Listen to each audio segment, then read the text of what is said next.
Okay, well, for the final panel of the day, we'll get started here. This one is going to focus on Ukraine's future military and intelligence perspectives. Quite frankly, I think we've saved some really good ones for last here. My name is Joshua Campbell. It's an honor to be here and to just simply ask these gentlemen some questions to get them started. I'm a KU alum, have a PhD in geography, spent the last 15 years in Washington, primarily with the State Department, sometime with the World Bank and the National Geospatial Intelligence Agency, primarily doing geoint and geospatial geography kinds of things. Work at the office of the last 4 years as a senior advisor to the geographer of the United States. And will, in the next couple of weeks, actually transition over to the National Geospatial Intelligence Agency as a senior scientist in their R&D department. And with us today are two true professionals from the military and intelligence domains, starting with Colonel Matt Dimmick, far right, U.S. Army retired, served 29 years in uniform, retired in 2021, currently the European Program Manager for Spirit of America, a nonprofit organization that's delivered over $40 million in non-lethal aid to the Ukrainian armed forces. Previously, Matt was the director for Russia and Eastern Europe on the National Security Council staff during the Trump and Biden administrations. He also served as the Russia director for the Secretary of Defense from 16 to 19. Additionally, he held positions as defense attaché in Tbilisi, Georgia, deputy foreign policy advisor for the chief of staff of the Army, and assistant Army attaché in Moscow. Matt is a graduate of the United States Military Academy, holds a Master of Arts in National Strategy from the Eisenhower School for National Security and Resource Strategy, and a Master of Arts in Russian and Eastern European Studies from the University of Kansas. Next to him is Glenn Korn, a 34-year veteran of the U.S. intelligence and foreign affairs community. Professor Glenn Korn served for over 20 years abroad, including tours in Russia, Turkey, Central Asia, South Asia, and the Middle East. He served as the chief of station / director of national intelligence representative in 3 Eurasian countries and 1 Middle Eastern country, and held leadership positions in the Central Intelligence Agency's Counterterrorism Center, South Asia Division, and one of the agency's most important mission centers. He's a graduate of a number of CIA-sponsored specialized training programs in intelligence collection, counterintelligence, security analysis, denial and deception, and executive leadership. He's also the founding partner of the strategic advisory and consulting firm Varyag, expert contributor to the Cipher Brief, member of the board of advisors of the nonprofit organization Intelligence for Good, and the special advisor to the president of the Diplomatic Studies Foundation. He has a master's degree in Russian language and literature from American University and a bachelor's degree in Russian studies from Hofstra University. He is also a graduate of the U.S. Army Russian Institute. So with that as an opening, I just wanted to turn it over. Both of these gentlemen have extensive experience on the ground in Ukraine, and I think can give us a very up-to-date snapshot of the situation on the ground from their various perspectives. And with that, I'll turn it over to them to give opening remarks, and start with Glenn, who just recently returned from Ukraine. Thank you. It's a pleasure to be here. Thank you to all the previous speakers. It's been a great day. Let me start out by saying, for those of you that were with General Breedlove last night, I agree with pretty much everything that he said in his comments. I'm not going to repeat his thinking on the Ukraine issue, but I agree with him pretty much 100%. I want to say that there was somebody in the audience last night who raised concerns on whether the Ukrainians can win this war and kind of was doubtful that they could. I would just want to respond to that by saying that the Russian army was losing the war. You know, as General Breedlove pointed out, for 10 years, the Ukrainians were holding their own against a much larger military and country, pretty much on their own, and they held their own. In the first 2 years of the war, the Ukrainians were doing very well. And I would suggest that Ukraine's success is directly related to our willingness to continue to support them, which is a critical issue. I just returned from a trip to Kiev with retired General David Petraeus and a group of experts from the Cipher Brief, where we had meetings with senior levels at the Ukrainian government to get an update on the situation there. And I have to tell the audience that we are now at a critical point in American history and for the national security of our country, which I would be happy to talk about as we go on tonight. And then I just want to say that it was an honor to be in the Robert Dole Center last night.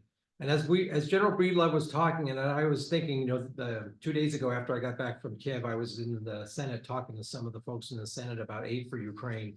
And as you know, there are some people in this country that are against continuing aid to the Ukrainians. There are some people that think we're wasting our money. They have a lot of questions and concerns about continuing support for Ukraine. And I was sitting there last night and I was thinking, okay, what would Bob Dole, a man who grew up here in Kansas, far away from Europe, who volunteered in 1942 to join the US Army to go fight in Europe against an evil, which he recognized, which probably before 1941, many Americans did not recognize, unfortunately, but when they did recognize it, they went and they did the right thing. And it was an honor to sit in that arena last night and look around and see the artifacts related to the life of a great American who stood up for the values which I was raised to believe are the right values, and that is standing up for people that need help, standing up for people that believe in democracy and wanted to defend their independence. And that is what we have in Ukraine today. I served 3 times in Russia. I spent my whole life, I hate to say this, I started my career at the end of the Cold War, and we're back in a new Cold War. I wish it were not like that, but that's where we're at. I can tell the people in this audience, and I tell Americans this all over the country when I go speak on the issue, we are fighting against an evil which you have to understand will not stop at Ukraine if they are allowed to defeat the Ukrainian people. They will, Vladimir Putin and the people around him will continue this war. And by the way, General Breedlove is correct. For the Russians, they're at war with us.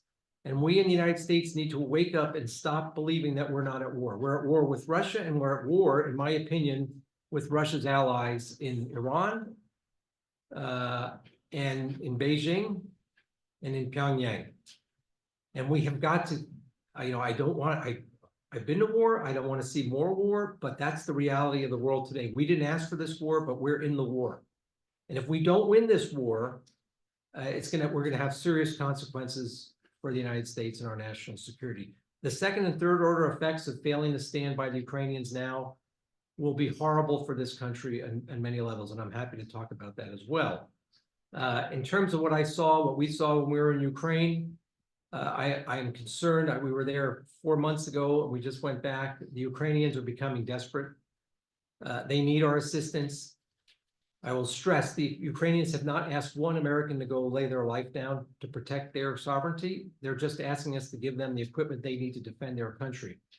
The Ukrainians have not invaded Russia. There were no biolabs in Ukraine. Ukraine is not filled with fascists who are trying to hurt Russia. The Ukrainians are fighting for their independence against the country which believes that it has the right to dictate to other countries how they should live and insist that there is no such country as Ukraine. And we as Americans should not allow that to happen for a number of reasons. The Ukrainians are getting desperate. The Russians are preparing for a large-scale offensive in the spring or probably closer to the mid or late summer. The Ukrainians are running out of ammunition. Some statistics, 30% of all the Russian strikes in Ukraine to date have been targeted at population centers, civilian targets. 80% of the Ukrainian energy infrastructure has been targeted, damaged, or destroyed. The Russian way of war, and we also have to pay attention to this in the United States because our critical infrastructure is going to be vulnerable if we ever have to fight a war like this. The Russians have shown it. The way of war is they're trying to terrorize the Ukrainian people into submission. They're trying to freeze them last winter and the winter before, and they're going to do it again. The Russians are using their weapon systems against civilians. The number of civilians that have been killed in this war, it's horrendous. The number of war crimes that have been committed are horrendous. I have numbers here if anybody wants to hear them. And this is the enemy that we have to face. This is the reality that we have to accept.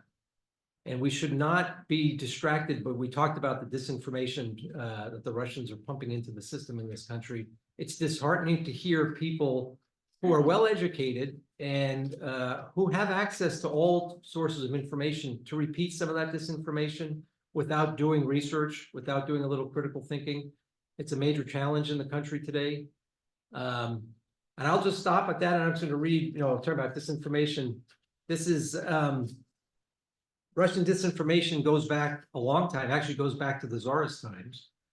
But 1921, this is from the Manual for Human Operations, Human Intelligence Operations of the Red Army.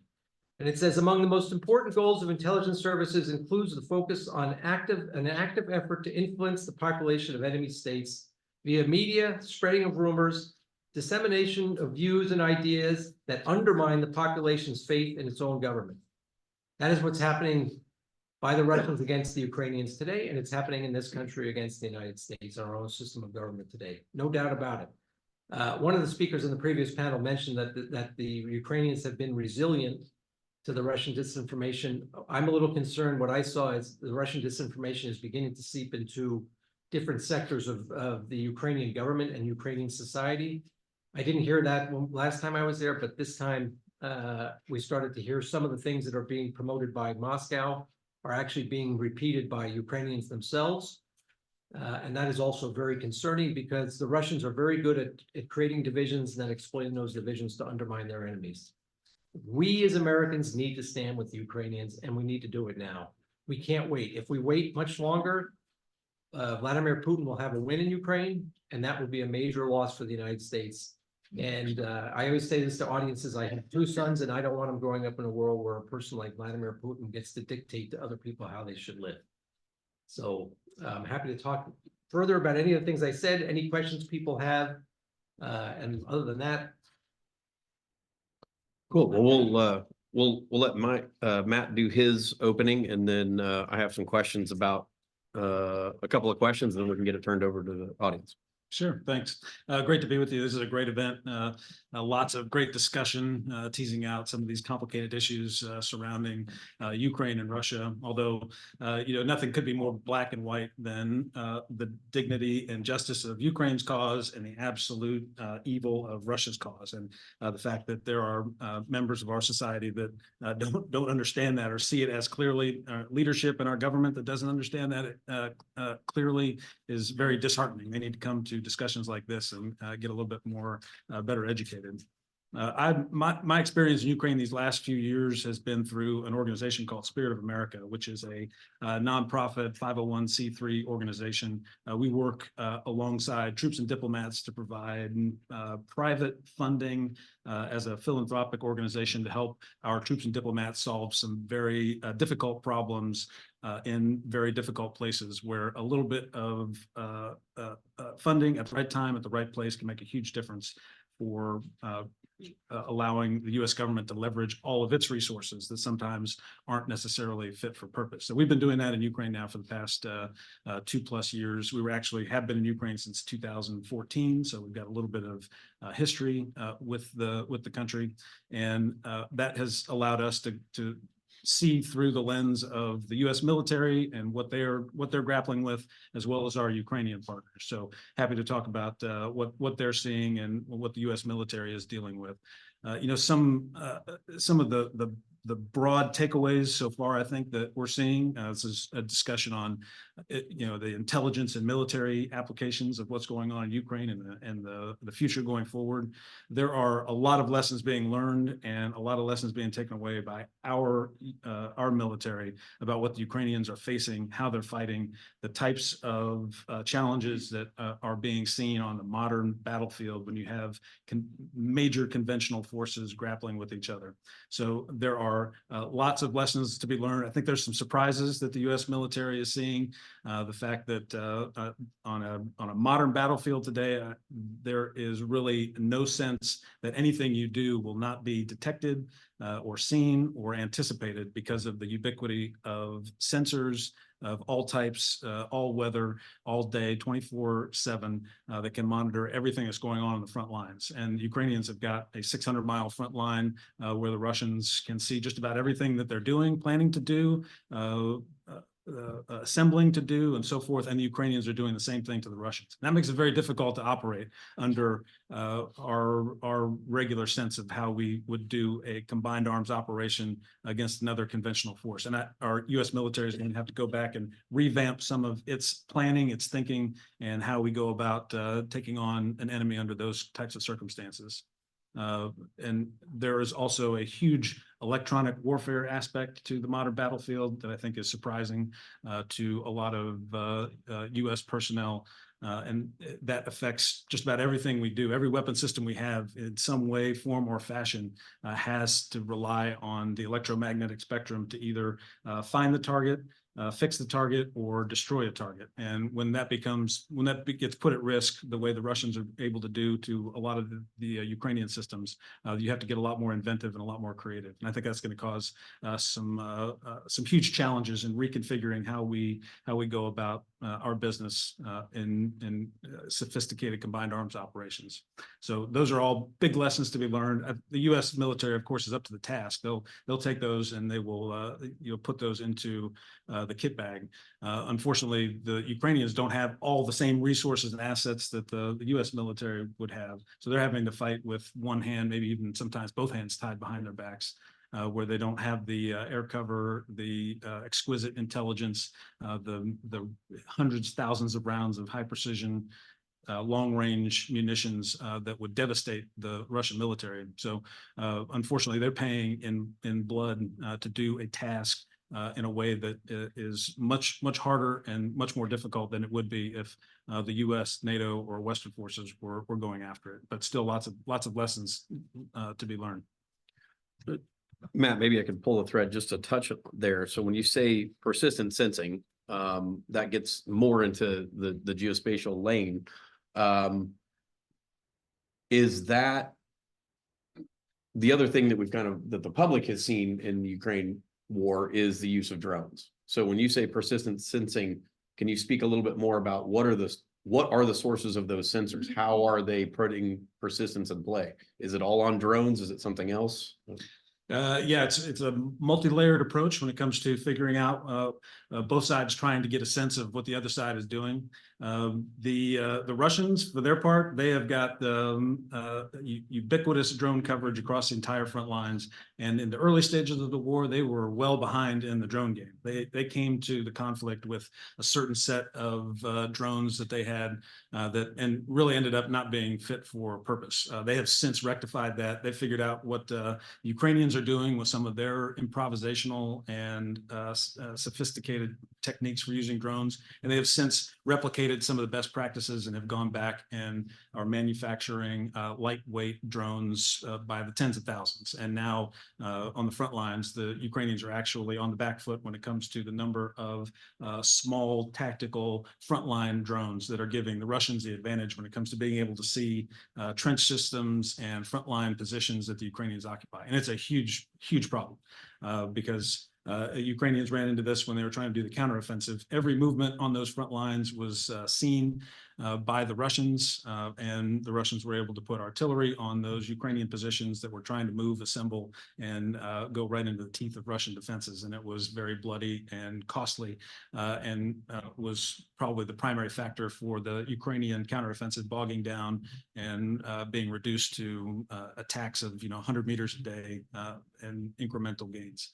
So on the front lines, tactical positions, almost impossible to do anything without being seen. At a larger level, beyond the front lines, talking in the range of 10, 20, 30 kilometers to the rear, because you remember these quadcopters, these small drones with cameras, the range is only a few miles realistically.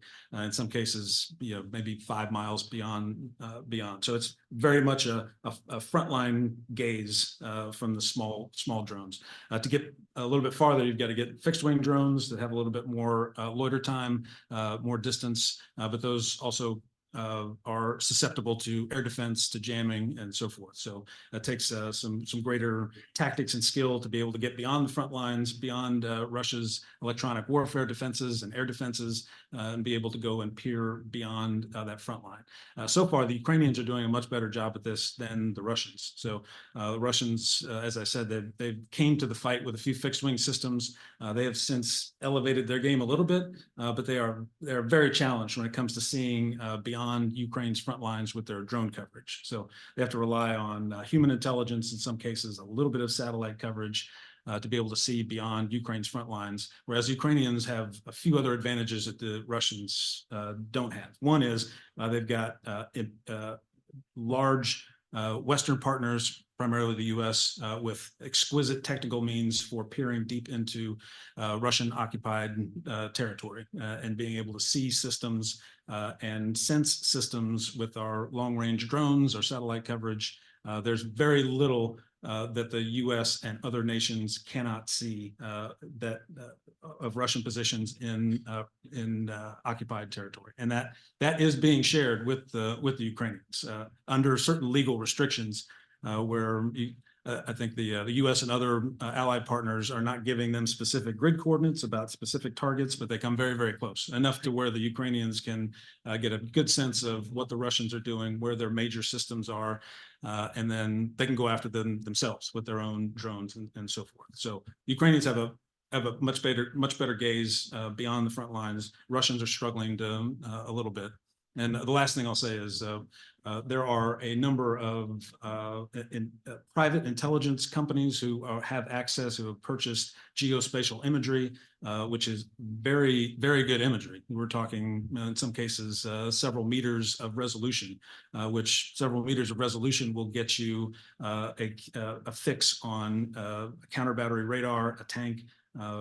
Any system of that size can be seen if the weather's good, and if you can purchase imagery that has a refresh rate of several hours, you can get a very good picture with some analysis of where Russian force posture is throughout the front lines and beyond. And Ukrainians are purchasing those, and Western allies are also purchasing some of that. And it's the raw data itself is very hard to pour through, so you need analysts to attack it. But there are private companies that are providing that analysis on that geospatial intelligence and helping the Ukrainians figure out where the Russians are so that they can plan around it. That's fascinating. I'll just add a little bit of context in that one of the changes that we're seeing in the geospatial market is the fact that access to space is cheap, and now commercial entities are operating in space where it's traditionally been a nation state domain. And so this is changing the capacity where now anyone with a credit card can essentially buy, when we say exquisite national technical means, what that's really saying is high resolution spy satellites. When there's commercial assets that are now in the electro-optical as well as synthetic aperture radar and these various phenomenologies that the sensors can manage, anyone with a credit card can access that now. And that's one of the things that's kind of changing the role of space and imaging. But just with that, so Glenn, I wondered, the concept of drones and backing that into intelligence sharing. I don't know if you had any comments about the role of intelligence sharing in from your perspective of running operations. Is there anything new here? Well, I think that first, in terms of the private companies, the private access, one of the things the Ukrainians told us last week they're concerned is that the Russians also could get a credit card and buy that product. And so the Russians have made incredible progress since February of 2022 when they had a major intelligence failure. Unfortunately, many people here in the US thought, oh, that's good. The Russians are not that good. We're fine.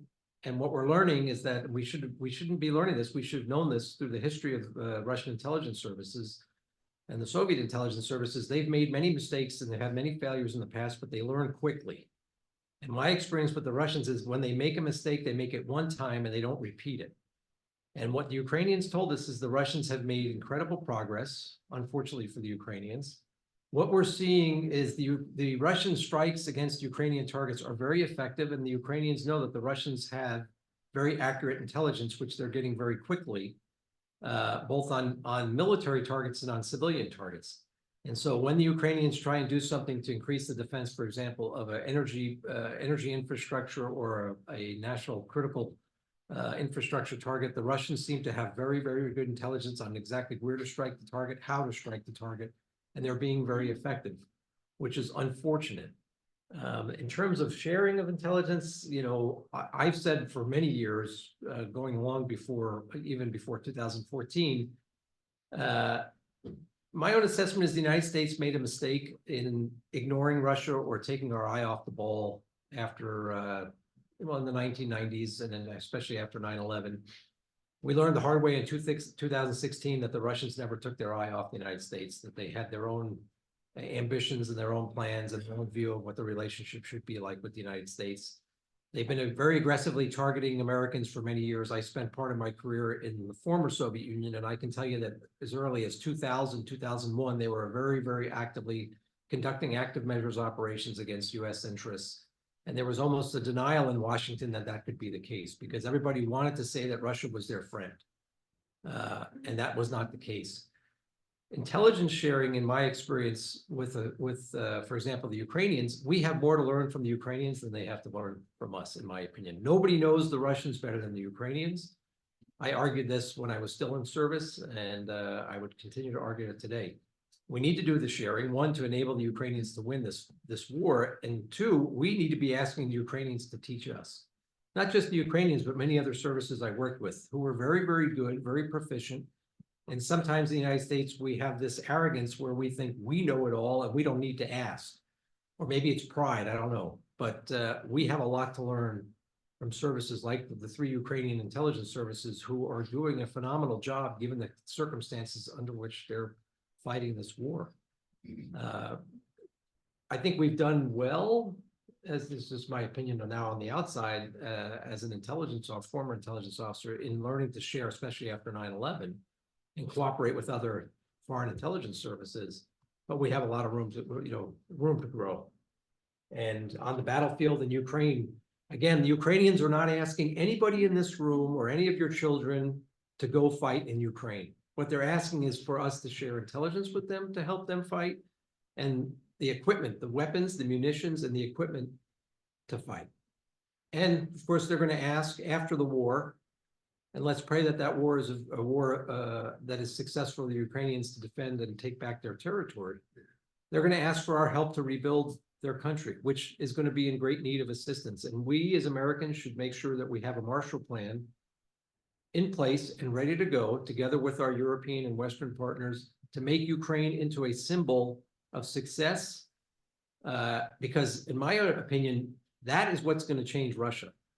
When the Russians see that Ukraine is rebuilt and is a modern, successful market economy, which has a rule of law government, they're going to insist that their government in Moscow give them the same. Because the Russians, I've worked there almost 9 years. I have many Russian friends. I'm actually part Russian. The Russians are not dumb people. They are very smart, and they're going to want the goodies that the Ukrainians, we should make sure the Ukrainians earn as a reward for what they've done to defend democracy and defend our country, defend Europe, the sacrifices they're making today. Oh, that's excellent. Just adding one other thing about as commercial space has opened up, commercial intelligence has really opened up, and what in the community is referred to as OSINT or open source intelligence is becoming a domain unto itself. And recently, the functional manager of OSINT is CIA director, and in conjunction with the director of national intelligence, a new strategy for OSINT was just released. And it's just a few pages long, but that just shows in a different way, not just the sensor data, but as Matt mentioned, the analytics companies that are now there that are providing kind of what would have been traditional intelligence streams that can be for commercial sale. If you have any comments with that, you can jump in on it, but otherwise I would, pivot a little bit now to the focus on Ukraine's future and talking and thinking about how does this play out? How does this end? The general mentioned 3 scenarios last night, whether you want to riff on those, or what could be defined as victory in either case? If it's not a binary, is it just a binary solution? What are some definitions of victory? What are the impacts on our choices? What do we lose out if a loss is to happen? What do we lose from an American perspective? Any of that is fair game. Oh, sure. Yeah, I'll go first here. I think General Breedlove outlined three possible end states for how the conflict goes. It's very difficult to predict how things will turn out. So warfare is so contingent. The kinds of variables that are at play in Ukraine and Russia are just so many that it could play out any number of different ways for any number of different reasons. So I would focus more on some of the moving parts and trends that will dictate how things play out. And first is Russia has suffered, who knows how many, but hundreds of thousands of casualties. And they seem somewhat resistant to having an upper limit on how many casualties that they're willing to absorb, the society is willing to absorb, and how many that the Russian government's willing to throw into the fire. That could be another 500,000 without really breaking anything within Russia itself. So that variable, I think, is a key factor in determining how long the fighting will go, because I think the Russians will, by one means or another, they certainly won't go after the kids in St. Petersburg or Moscow, but there are still hundreds of thousands of people that they can get to who are attracted by the money that the Russians will throw at them, and also just underserved communities where they just don't have any other options, and they will get sucked into the Russian war machine, and the rest of Russian society really won't bat an eye. So that's a huge factor that the Ukrainians have to work against. The Ukrainians have manpower themselves. They've got a different problem, and they've been trying to protect their younger generation in their 20s. And now they're having to dip into that cohort. They still have several million men in Ukraine that they could put under arms and get trained and put onto the front lines to match some of what Russia can put up. It will be painful to society, and it will have its own challenges. But I think when it comes to manpower, Ukraine can match what the Russians can put up, and they could probably do that for another year, 2 years, potentially many years into the future if necessary. But again, those will come with its own special problems. When it comes to equipment, the Ukrainians are really at the mercy now of what the West can provide and how much they can provide and how quickly they can provide it. The Russians, of course, are cranking out artillery shells in numbers that just can't be matched unless the West gets involved and industrializes, which hopefully will happen. They are a little less adept now at producing more sophisticated armored vehicles and planes and helicopters.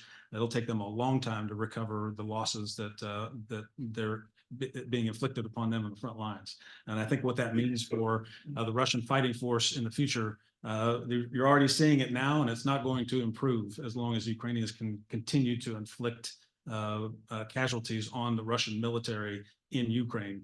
The current Russian military really is only capable of small scale, small unit frontal attacks with very little sophistication and very little ability to mount any kind of sophisticated combined arms operations. Because all the units that were even capable of doing that, if they were very capable of it, are long since gone, have been broken, and have been reconstituted multiple times. They've been reconstituted with conscripts, prisoners, anybody that they can drag into the front lines who have very little training. We're talking 3 to 4 weeks of training, and then they're put onto the front lines to be treated as cannon fodder. And that is not going to change because the Russians have completely cannibalized their training base. All those units that were set aside to train the next cohorts of soldiers, they no longer really exist. So all that training is very rudimentary, just enough to get a soldier to figure out which end of the rifle to shoot from, and then they're thrown into the front lines. And you're seeing that play out every day with tank columns that don't advance more than a few meters before they get completely decimated. And they go back to trying to send human wave assaults of platoon-sized units to capture a few meters at a time. And that's working for them now. Incrementally, they can gain a little bit here, a little bit there. Over time, who knows how much they can get with that, but it's not going to be the thing that gets them victory or achieves their objectives. And that is just not going to change anytime soon. The problem is, on the other side, the Ukrainians need the mass, they need the equipment, they need the ammunition to be able to inflict the kind of damage that will stymie the Russians. If they run out of ammunition, artillery, air defense, then the door will be open, and these untrained and unsophisticated Russian units will have somewhat carte blanche opportunities to take more ground, more territory, and will put the Ukrainians in a real bind. So I see those as the big variables going forward. And the other major thing that the Ukrainians have in their advantage is the fight for them is survival and it's existential. For the Russians, it's a war of opportunity, and their soldiers really they're not invested in it other than collecting the paycheck, hoping to return home alive. That's not a winning formula for morale when you're up against a Ukrainian army who knows what they're fighting for, and they've got their families, homes, friends to their backs. That in itself is a intangible factor that the Russians don't have. So if you add that to enough ammunition and enough resources and capabilities, then that's the kind of steel wall that the Russians will not be able to penetrate. But how that all plays out over the next few months is really anybody's guess, because a lot of things could go wrong for the Ukrainians, and a lot of opportunities could emerge for the Russians. I would just like to direct everyone's attention to the following reality. A lot of countries in the world are watching this struggle, and they're watching how the United States is going to respond, and whether we are going to stick with the Ukrainians or whether we're going to back away and turn away from Ukraine right now. We won't talk about the members of NATO, although many of our NATO partners are beginning to second guess or question our commitment to NATO. I spent my last tour overseas in Turkey, and I can tell you the Turks are very concerned about our commitment to helping them if they are attacked. If they face a threat from an outside source, if they are attacked by Russia. But let's talk about other countries that I would say are countries that have been sitting on the fence, countries of the former Soviet Union in Central Asia, the Caucasus, some countries in Africa, countries in our own Western Hemisphere, that are watching very carefully to see whether the United States has the commitment and the resilience to stand by the Ukrainians. If we demonstrate that we do not, those countries are going to look for other partners to work with. Those partners will be China, Russia, Iran, maybe India, maybe other countries, maybe some of our other allies. But I want to take this to the next step. I spent most of my career after 9/11 working with other countries to stop terrorist threats in this country.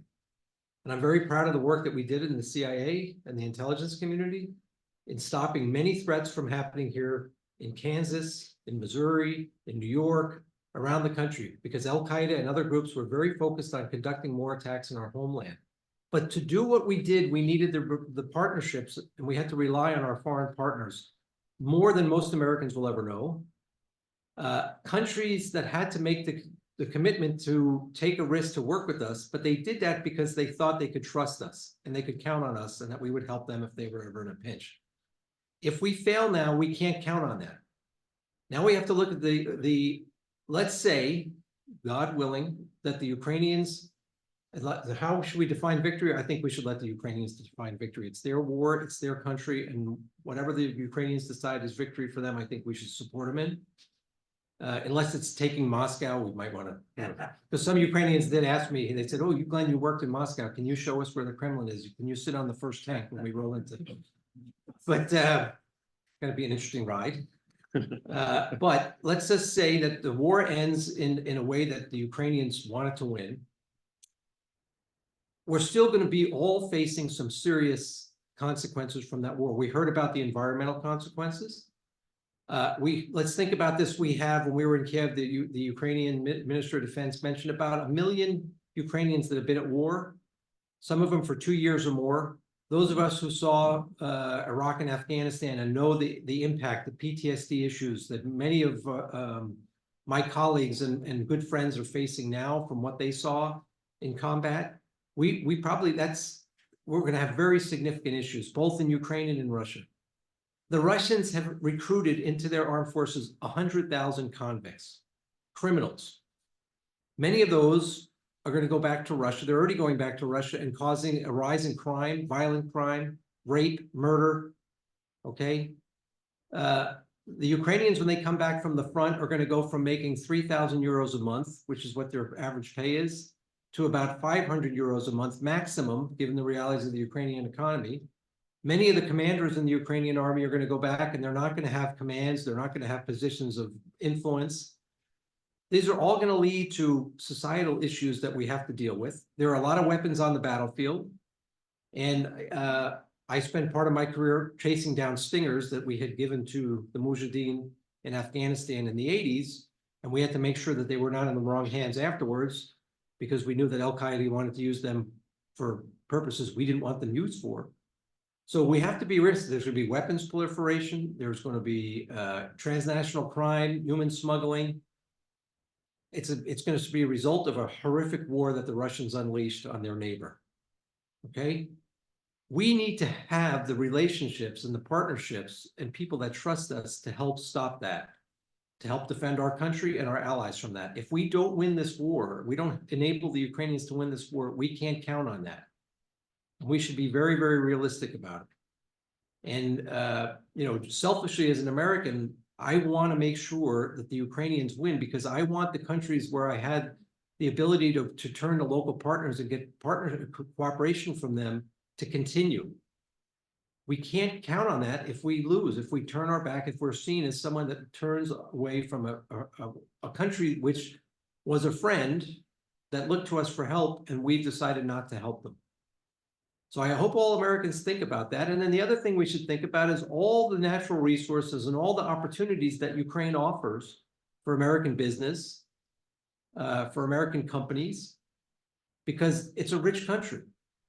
The Russians currently are occupying a large part of that country, and they've seized a lot of the natural resources. If the Ukrainians can take that back from them, someone has to help Ukrainians exploit all that. And as an American, I would say too, we should want American companies to be the companies that are the chosen companies to do that. If we don't help Ukrainians, we shouldn't expect them to turn to us and give us the opportunity. They're going to go to somebody else. And I don't think we should want that. So I think there are a lot of practical reasons why we need to stand by the Ukrainians today. And of course, there are moral reasons. So that's my answer. Excellent. Well, one, maybe we covered it, which would be fine, but in terms of, from an American perspective, the lessons of Ukraine for our military and intelligence professionals, are there any things that we need to teach our workforce that we've learned from this? And maybe even separately, are there things that need to be ensconced in formal doctrine or tradecraft that we've learned from Ukraine? Yeah, I've got a couple thoughts on that. I think what we learned at the very beginning of this war is we had some pretty good intelligence on what the Russians were planning, because we saw their buildup. We had an idea of what they were thinking, and that there was going to be an invasion. So that skill set seems to be getting stronger. Unfortunately, we made maybe some wrong interpretations of how quickly they would seize territory in Ukraine, and we were offering the government, to evacuate to places of exile where they could fight after the Russians had occupied, done what they want. So we really underestimated Russia's capabilities and what they could do. So there's got to be some reworking, retooling on how we interpret what the Russians have, the kind of personnel they have, and how they will use that force in various circumstances. Because we vastly overestimated their capabilities, and we didn't realize how poorly led, how poorly trained, and how poorly equipped they were. And all of that played out in a shambolic way that if we'd had a little bit more savviness, we probably would have been able to come up with some better conclusions. So I think there needs to be big picture. We can see what they're doing, where their stuff is, and all that, and we can count it all. But we got to get into the heads of the people who are actually running those organizations and figuring out exactly how they will perform under different circumstances and under different environments. We're just not very good at that right now. So got to get better at that, and you got to have people that understand just how conditions are inside the units. And all of the different malfunctions they have, and all of the dysfunction that they have, which plays out in combat. So that's huge. The huge strategic problem is Russia itself is basically the decisions that are being made at a strategic level are happening inside the cranium of one individual. And that's the hardest intelligence problem there is to try to figure out what is going on in Putin's brain. He surprised everybody on his own staff the days before the invasion by saying that they were going into Ukraine. So if they were surprised, it's a monumental task for U.S. intelligence to try to figure out where the winds are blowing when it comes to a single point of autocratic power inside Russia and what plans he has and what he's thinking. So that's maybe an impossible challenge, but that's something that the U.S. intelligence community has to grapple with. And then the military and intelligence together, we're gonna have to get to grips with the fact that this all-pervasive surveillance across the front lines, deep beyond the front lines, is something that our forces are going to have to adapt to quickly.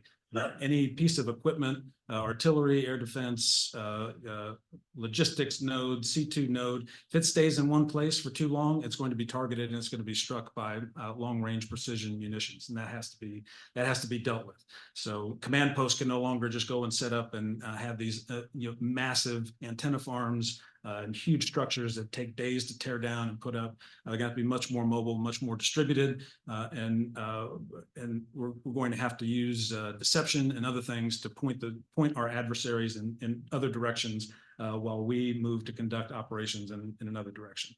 And that's just going to be a fact of life and on future battlefields. Lessons learned: one, never underestimate your enemy. The Russians made that mistake. I think we saw on 7 October, the Israelis made that mistake vis-a-vis Hamas. The United States cannot make that mistake. That's one definite lesson. Two, the Russians have demonstrated again that they are resilient. They are very good at learning from their mistakes. They are committed to their cause, and they are ruthless. And that is an opponent that we're dealing with. Three, we're in a world war.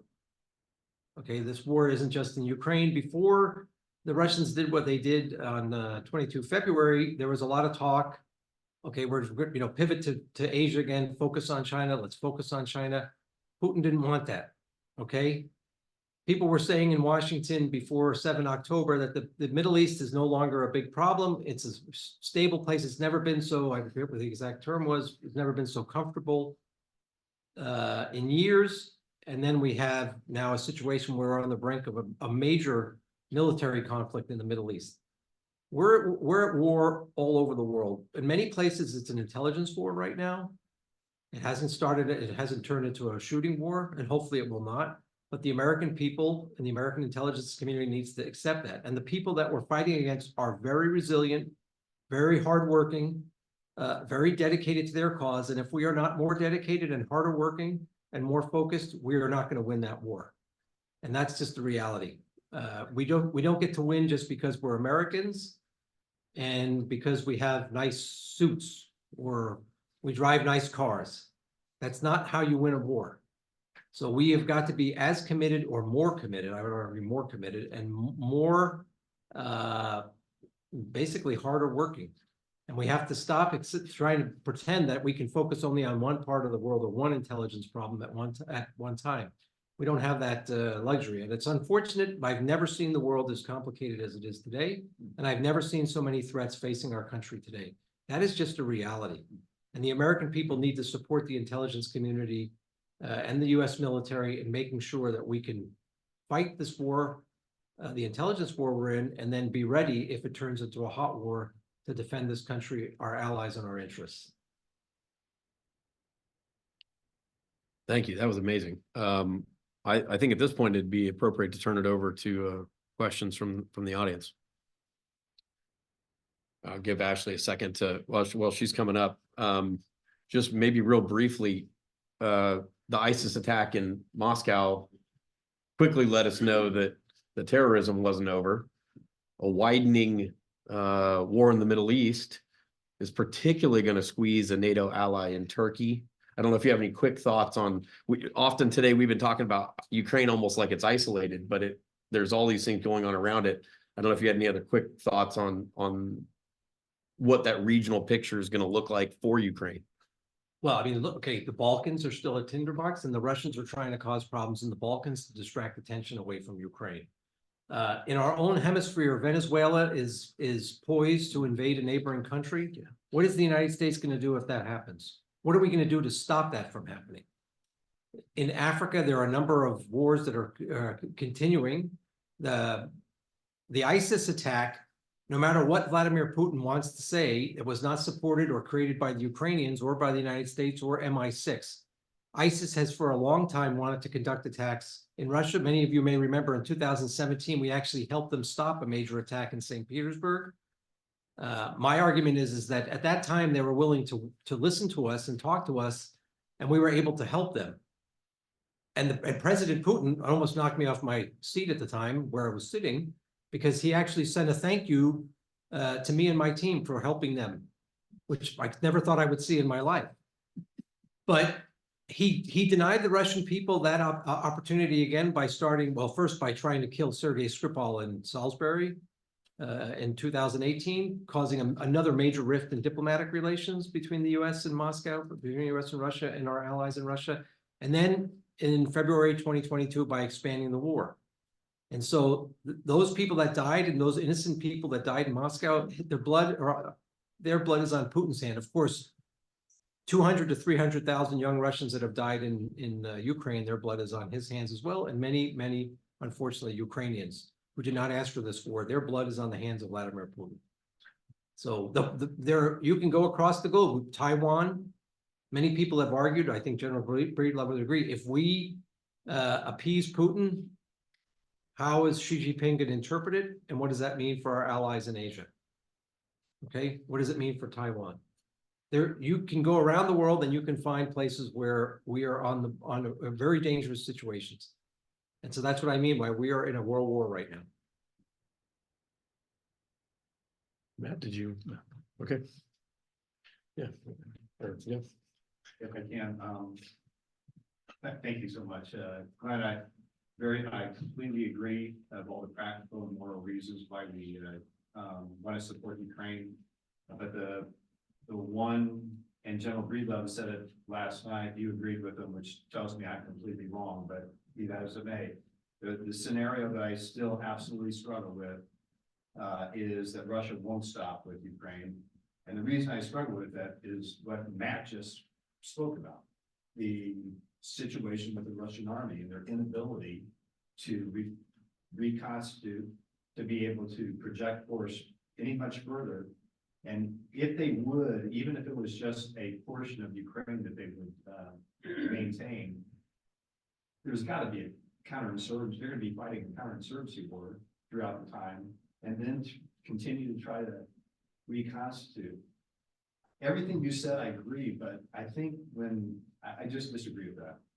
So can I don't understand what you don't agree with. The fact that we say that Russia is not going to stop at Ukraine. In other words, the way I understand it, that means they're going to go someplace else. I don't see that they have the ability to do that. Well, I mean, we have Moldova right now, which is under threat. If you're in the Baltics, you'd be worried. In terms of what's going on in Ukraine, we have to remember too, if Putin is successful, and he takes over even part of Ukraine, more, let's say, of Ukraine, the consequences for those Ukrainians, we just have to look at history, the way that the Russians have treated the conquered. Okay, I don't think any of us want that on our conscience. I don't think we should. I think we have to be realistic too. If he starts to take a lot of ground, there may be some Ukrainians that have to, when we saw this in Afghanistan, when we started to pull out, they have to make a deal to survive, and they could go over to his side. So I wouldn't rule out the threat that he poses to other countries in Europe. And I think the only way to stop him is what the Ukrainians did in 2022, when they went on the counteroffensive and they pushed them back and they took back some of their territory. The farther we can keep Russia away from the rest of Europe, the better off we're going to be. That's my personal opinion. So. One quick point. I think I agree with both of you. One, he's not interested in stopping. He's got lots of Putin has lots of objectives about restructuring European security architecture in his favor. The means to get there he was in a lot better position 2 years ago than he was today, and even 2 years ago it wasn't all that great. The biggest threat he still poses, even with a dilapidated Russian army with thousands of its pieces of equipment removed, is the fact they just have hundreds of thousands of troops under arms. And when I was at Pentagon at the White House, our nightmare scenario for a unsettled security situation in Europe was a fait accompli scenario where Russia, through Belarus or on its own borders, masses 100,000 troops on a NATO allies border and threatens to invade, and then maybe takes a chunk of that country and puts Article 5 to the test. And Article 5 is, we say a lot of things about every inch of NATO territory will be defended, but Putin, I think, is willing to test that, and he's willing to take that risk because he knows if he does something like that and we blink, then maybe the Article 5 and NATO charter is not worth the paper it's printed on, and maybe the alliance will fracture, and that will be a massive accomplishment for him as far as weakening NATO and turning NATO into a paper tiger. So that's the real scenario that I think is concerning. He won't stop until he weakens or thinks he's weakened NATO and has reduced NATO as a consolidated force on his border, and he might take that risk and put us to the test. Yeah, really appreciate the perspectives of this panel. And as a historian of the Cold War, I guess the first Cold War, I'm really struck. I've been struck by a few things. One is the efforts to encourage Russian soldiers to defect, and even CIA's effort to encourage Russian intelligence officers to switch sides. But I've been even more struck by the increasingly brazen Russian intelligence and often military intelligence operations. I mean, the Ukrainian helicopter pilot was assassinated by people who clearly knew what they were doing in Spain. There have been attacks on Russian opposition leaders in the Baltic states, which are NATO members. Russians in Armenia who fled are being tailed and approached by Russian military officials. And so I'm kind of, and I don't know to what extent you can comment on this, but there was this recent report by Der Spiegel and Insider and CBS News on so-called Havana syndrome, speculating, or arguing based on circumstantial evidence, which is what they had access to, that there's a campaign to target U.S. diplomatic and intelligence personnel abroad, including in countries that you would think would be secure. So my question is how can the U.S. respond to these things? What are we getting right, and what do we need to be doing to respond to this? I'm just struck by how, compared to the Cold War, some of this seems even more aggressive than we've seen in a long time. Well, the Soviet intelligence services had a long history of using lethal operations against their enemies that goes back to the creation of the Soviet state. Even before that, in the Tsarist time, the Tsarskaya Khanate was also very active in using lethal operations, offensive counterintelligence operations, which included lethal aspects to achieve their goals. So I'm not so surprised that the Russians are doing this. I think one thing this war has shown us is that it's a combination between advanced technology and brutality of the First World War, trench warfare, which is another thing the Americans need to think about, because that's reality. We talk about OSINT, we talk about AI, and all those things have made big changes, let's say in the intelligence business, but it also comes down to human intelligence and old-fashioned operations.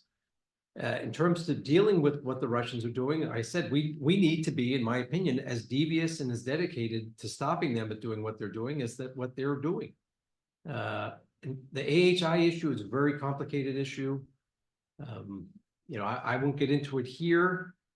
Do the Russians have the ability to do something like that? Technically, I think they do. Do they have the history of using lethal operations to target their enemies? They do. Have they ever done it to Americans before? That's there's a question mark over that. There's a debate about that. But I would say that if we don't show the Russians that we will stand up to them and they will pay a serious price for doing something like that, then we would be encouraging them to do that. It's just like what we did in Crimea when we didn't stand up to them then, or in Georgia, when they took a chunk of Georgia. We just gave Putin the green light to keep grabbing territory. So if they are behind AHI, I think the best way to defend it is to show the Russians that we are going to stop them, and they will pay a significant price for doing it. Is that Havana syndrome? What's the acronym? Anomalous health incidents. Okay. Take your pick.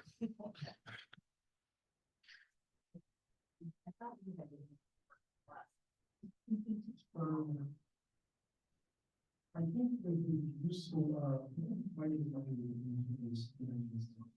so they develop useful things. The teaching development question I'm going to ask. Yes. Do we, if we don't, what kind of realistic viable strategy we should have in the way? I'm talking about the rules and our European partners, right? Viable realistic strategy, which probably likely different from the Ukrainian perspective. The Ukrainian strategy, which is more or less clear, to liberate the occupied, right? To restore the territorial integrity of their country. This is very clear.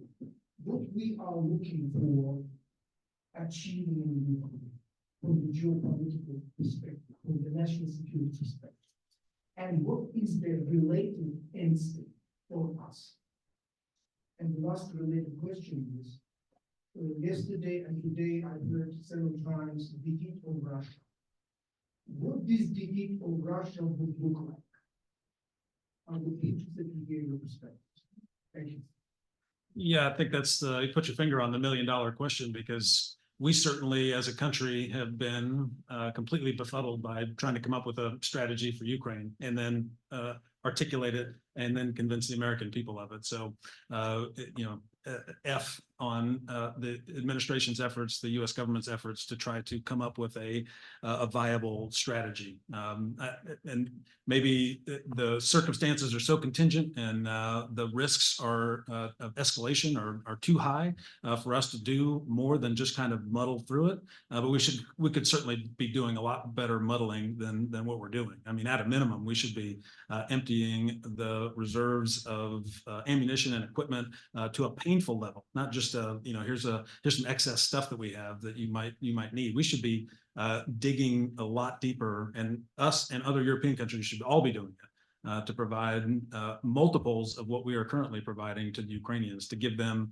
the tools that they need to impose their will on the Russian military, and then let them do what they can and what they're willing to sacrifice for in order to accomplish their objectives. So, at a minimum, that should be at least the tenets of our plan. Whether that constitutes a strategy with a clear end state connecting ends, ways, and means is a different story.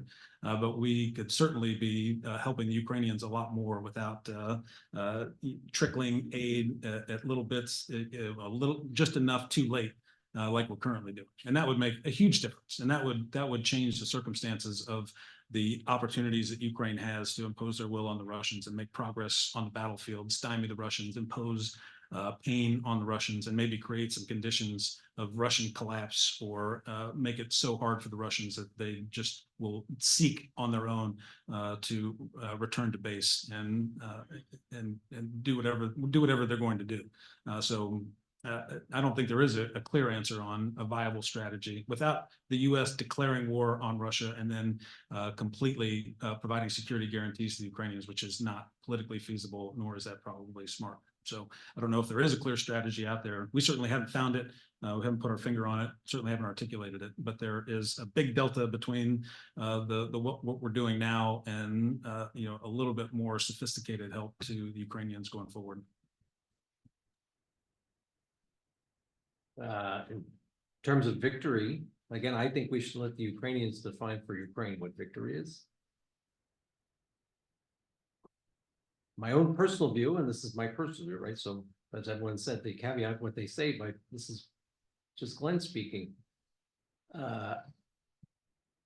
To win this war, it doesn't, the United States has to go beyond Ukraine. We need to go back to Ronald Reagan's approach towards the Soviet Union, where we decided, the Reagan administration decided that wherever the Russians or the Soviets are causing problems for us in the world, we are going to respond. We're going to make them overextend their resources and make them pay a price when they challenge US and allied interests.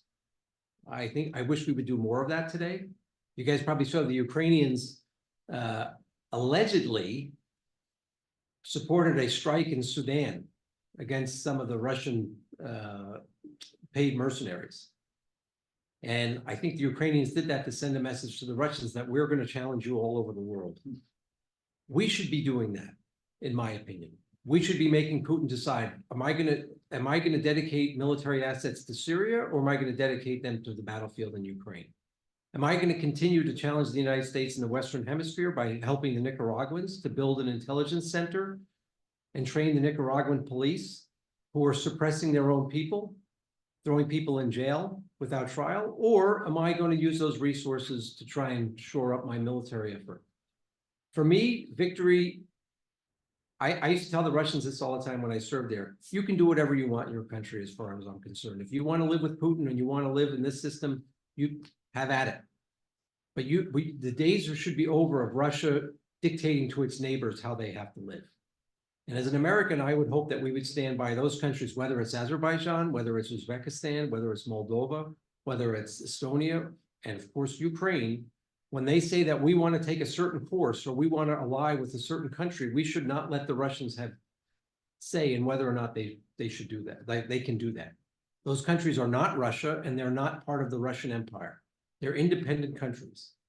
And if Ronald Reagan hadn't stood up to the Soviet Union, they would never have gotten their independence. So for me, that's victory.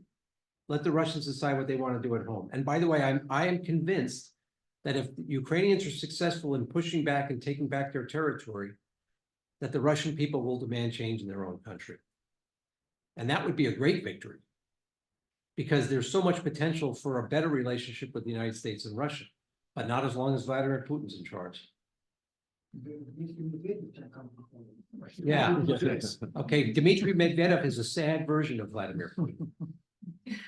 So just a quick follow on to that. So for hypothetical sake, let's say the United States surges its support, helps Ukraine drive Russia out of its territorial boundaries.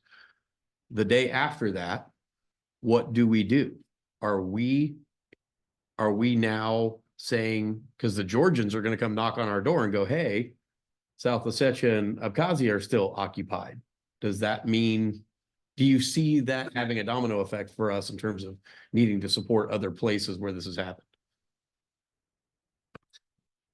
So that would be a great outcome. And, a key Ukraine victory is going to have knock-on effects all over the world. It's going to be a good outcome in Ukraine is going to have a better outcome for us with China, Taiwan, hotspots all over the world, all the places where the tentacles of malign Russian influence have reached over the past decades. Will suffer, and that will be a good thing for U.S. interests, and a big good thing for global interests, across the world. So, who knows, what kind of follow-on effects that would have. A weakened Russia, maybe if the Georgians unshackle themselves from their pro-Russian viewpoint, they might consider reintegrating their occupied territories, and that would also be a good thing. And maybe the Transnistrians, without Big Brother Russia to support them in various ways, would also succumb to being reunited with Moldova. So I think that would be fantastic outcomes. But everything's contingent upon dealing Russia a significant and meaningful, tangible loss in Ukraine that will have major effects in a whole bunch of areas. Yeah, I would just echo that and say, let's get to that point. Let's get to the point where we have to deal with that foreign policy issue. And then, of course, in Ukraine, the Ukrainians are saying that at the end of this, they need some kind of guarantee from the West, preferably from the United States, because they know that Russians this is historic for the Ukrainians, that the Russians have invaded and taken their territory and tried to subject them to Russian rule. And for long periods of time, they have done that. So the Ukrainians are saying, if some Ukrainians on this trip were saying, we're ready to come to some kind of agreement, which does not include all of our occupied territory. We understand, and by the way, I thought this was incredibly big of the Ukrainians to say this, because they were saying, we understand the domestic problems you have politically in the United States. We know your support is critical for us. We're ready to accept some kind of deal with Putin where we don't get back all of our occupied territories, but we need a guarantee that either we're going to be part of NATO or some kind of unilateral guarantee or from the United States that you will protect us if the Russians come at us again. And it can't be the Budapest Accord, which was a failure, where we failed to stand up to the obligations that we had to protect Ukraine. Of course, the Russians did as well. So they're saying, what, we need a guarantee, and we're going to have to work that out as well. Yeah. Anton, you want to grab the mic or who? Oh, yeah. So a question is, my question is about the potential Ukrainian breakthrough and sort of the means needed to achieve that. In particular, there is some hypothetical commitment in terms of aid right now that's being discussed, and let's say the political stalemate around this is resolved. And the first question is, how much more Ukraine will actually need in terms of, I mean, not the precise number, but like, is the current number like 650 billion? Is it enough? Is it enough for what? And then the second question is, what is a realistic time horizon to actually help Ukraine get to the point where it can break through, increasing industrial capacity, producing all that, getting all that to Ukraine, training, so how much time? So, there's a whole number of problems that the Ukrainians have to solve before they're at the point where they can mass enough force with trained forces at scale that can concentrate forces on a particular part of a vulnerable section of the Russian lines in an effective way that drives deep into Russian territory. And I'm thinking Zaporizhia front connecting the Ukrainian front line with the Sea of Azov to cut and split the Russian forces in two, which would probably be the most strategically relevant and operationally significant thing that they could do to set the conditions for eventual victory. But to do that, they are going to have to re-equip. They're going to need much more than the several brigades of equipment that were provided for the counteroffensive. They're going to need to train at a level above the brigade level. One of the breakdowns on this last counteroffensive was that freshly formed units, freshly equipped units did not have the staff infrastructure at the battalion, brigade, and above levels to be able to synchronize combat power and all of the elements that are necessary to do that type of breakthrough. So it quickly broke down down to company level attacks that were incremental and ineffective and were just broken against the strong defenses that the Russians have been able to put up.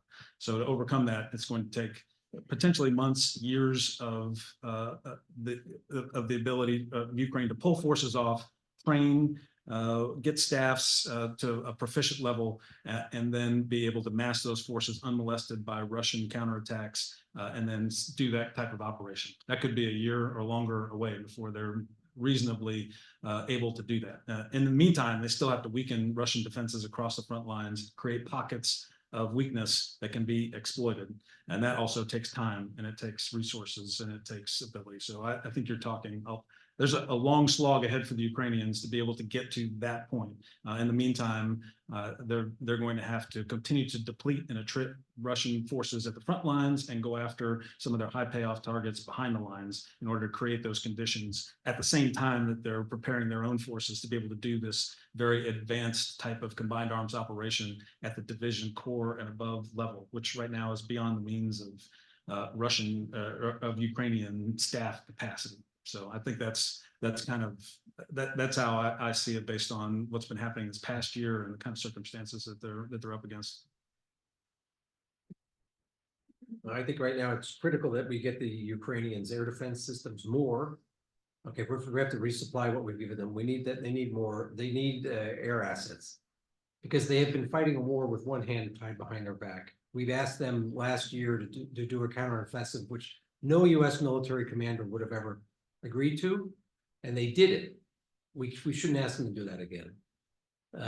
It may take time, and by the way, we told the Ukrainians when we were in Kiev that even if Congress approves this package tomorrow, it's still going to take time to get all that stuff to Ukraine. But let's get there. Let's get that, I think 61 billion that is in the package, if I'm not mistaken. That's a lot of assistance. And maybe I'm like an optimist, but I also think that if the Ukrainians have another repeat of what they did in 22 in the Kharkiv counteroffensive, that the Russians are going to fold. And that a lot of the Russian troops are just going to, Putin is going to lose control of the situation, because people are going to see, they're already beginning to see after the volunteer army offensive into Belgorod, that caused a lot of ripple effects inside of Russia, where people are asking, how did that happen? And why did Putin, why is our military really not strong enough to stop that from happening in our own country? And of course, the terrorist attack and the very effective Ukrainian drone strikes deep into Russian territory. When we were in Kiev, they conducted a strike against Kazan, an oil refinery in Kazan. And the people that conducted that strike, we were having dinner with them when they actually did it. And I said, I'll be honest with you, I said, could you hit targets in Iran? Because in my own opinion, one of the things the US should be doing is exacting a price on Iran for providing weapons to the Russians to kill Ukrainian civilians. And one of the Ukrainians said, we could hit a target in Iran. Our next target is deep inside of Siberia. So let's see if that happens. But God bless the Ukrainians for doing that. They're taking the war to the Russians. And they're showing the Russians that your president, who promised you stability and security, is not delivering. He actually caused you the opposite. So I can't give you an exact answer on how long it would take, but whatever it takes, I think the American people need to stand with the Ukrainians. And I do believe that if we can give them what they need, there's a good chance that the Russian effort will fold. So I think we're at time. So I think we need to stop it there and go to closing remarks. I hope you join me in thanking these gentlemen for their perspective and time.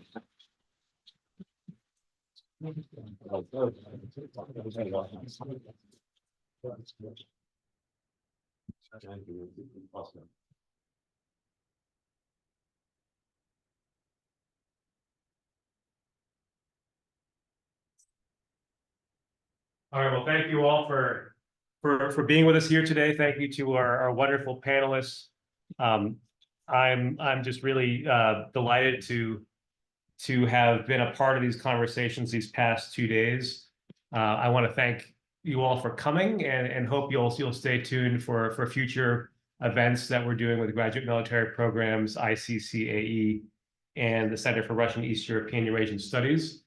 I also want to thank, in addition to thanking our presenters who have come out from around the country to be with us here, I want to thank again Ashley Urban and Ezra Predolats and Megan Luttrell there in the back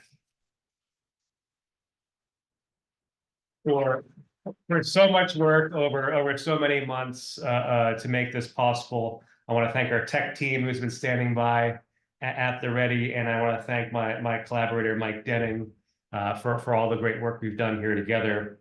Rather than conclude with real conclusions, I just want to mention quickly 4 main questions that I want to send you home with as we consider the future course of the war. One question that really emerged from our discussion was a looking backward question. What have the U.S. and its allies gotten right, and what have they got wrong? We had a lot of talk yesterday and today about the dangers of rewarding bad behavior and underestimating the enemy. We've seen, I don't want to lose sight of what we've seen, that's been positive, incredibly stepping up of the European Union, an expansion of NATO into Finland and Sweden. And I think most of all, what's struck me most of all is Ukraine's resilience, improvisation, and creativity in response to an overwhelming assault on its sovereignty. The second question that I think emerged that we really need to continue to consider is how we can start planning for a peaceful, secure, and prosperous Ukraine now, even as the war is still underway. As many speakers referred to, we don't want Russia to get the veto here on what Ukraine can and can't do. We need to be proactive. We're dealing with a war whose environmental impact, whose social impact will be felt for generations. I think the presentations really drove that home today. We're dealing with a war that is unfolding across the world in the information space. And we need to think about how we can I think the word Anton used was inoculate or prepare our citizens to respond to these information wars. And we think about how to revitalize our alliances around the world and rebuild and revitalize our security infrastructure. And then finally, I think we need to think about how we can respond to this war playing out far beyond the battlefield in Ukraine. And that battlefield itself is sort of a novel one, and in many ways very retro. The comparisons to World War I trench warfare, but also one where we're seeing drone technology being used to a new extent. It is a global intelligence war, as our speakers were just commenting. It's a war that's intertwined with migration out of Ukraine and Russia. And so how can we find new approaches that will help us respond?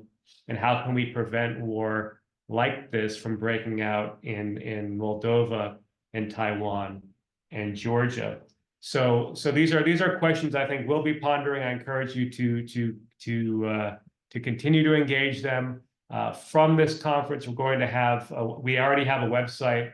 We're going to build out that website with the presentations we've recorded today. Our students will be writing up summaries. We really hope this website can be a great resource for students out there, for researchers. And as we find ourselves now into the wars, the full-scale wars, third year, we hope this resource will really serve to inform public debates about what we can do to help build a lasting, sustainable, and just peace for Ukraine. So thank you very much for coming. Mike, do you have any final words to add? Yeah, I just want to echo everything Erik said. Just thank you, especially for all the presenters. I want to go back and just one thing that the provost said at the very beginning, why it is that universities need to study conflict. And I think Erik summed that up greatly for this specific situation in Ukraine, but more broadly understanding the causes so we can prevent future wars, but also how we do war termination so we can arrange for a lasting peace. I want to recognize one last group, and that's the students here. We've got a Intelligence Community Center of Academic Excellence, which are trying to recruit people into the intelligence community. We've got the CREASE program, which is trying to educate people so they understand the language and the culture of countries, and what the opportunity for you to take from the University of Kansas, and there's some unique aspects of what KU has to offer, and take that into your future as hopefully somebody in the intelligence community, somebody in DoD, somebody in academia is absolutely critical. So thank you for being here.